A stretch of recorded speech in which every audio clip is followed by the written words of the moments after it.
Inter Milan, finding a way, reaches Champions League final. Lautaro Martínez scored late in the second half to give Inter a date with Real Madrid or Manchester City in next month's final in Istanbul. Simone Inzaghi has spent most of his season on the brink. His Inter Milan team had been sufficiently erratic that the club appeared of the mind to end Inzaghi's tenure as manager if he failed to make it past the last 16 of the Champions League. He survived that. Most assumed it was simply delaying the inevitable. The axe would fall if, maybe when, Inter fell in the quarterfinals. A month or so later, the shadow that has trailed Inzaghi for so long has disappeared. And there is nothing left but light. Over the course of 2 legs, both held at San Siro, his Inter team swept past its neighbor, rival and housemate, AC Milan, to reach its first Champions League final for 13 years.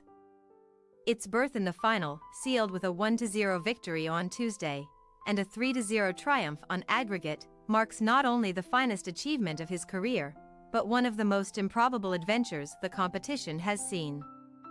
Inter will, of course, be seen as little more than cannon fodder for either Manchester City or Real Madrid, 2 very modern powerhouses, in the final. But even that underdog status does not quite capture the sheer improbability of the club's presence in the biggest annual game in world soccer. For years, Inter has been facing mounting financial problems. Its debts reach into the hundreds of millions of dollars. Its owner, the Chinese businessman Steven Zheng, has been seeking to sell the club for several seasons, even before the coronavirus pandemic ravaged Inter's accounts. Quite how desperate the situation has become was neatly illustrated by the club's blank jerseys for both semifinals against Milan. Inter does not currently have a primary sponsor, the cryptocurrency firm that had occupied that prestigious advertising real estate having failed to make its payments earlier this year. The straitened finances are manifested in the club's squad, which lacks the star power of most Champions League finalists. Other than its captain, Lautaro Martínez, and the midfielder Nicolo Barella.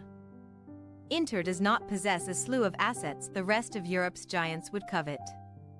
Inzaghi, instead, has had to work with a selection of veterans, cast-offs, hopefuls and journeymen.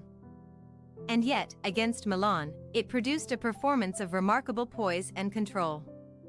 Edin Dzeko and Henrik Mkhitaryan had effectively settled the tie last week, scoring 2 goals inside the first 11 minutes inside the same stadium.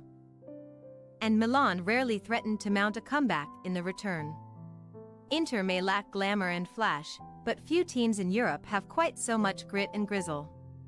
Martinez's goal, late on, sparked wild celebrations among Inter's fans, but in truth they might have started booking their flights to Istanbul long before it went in. None of them would have expected this to be how their season ended, a team seen as a make-weight. At least in Europe, thrust onto the greatest stage of all. Inzaghi, though, has taken them to the brink. Thanks for your watching. Don't forget to click the subscribed button and hit the bell icon for more.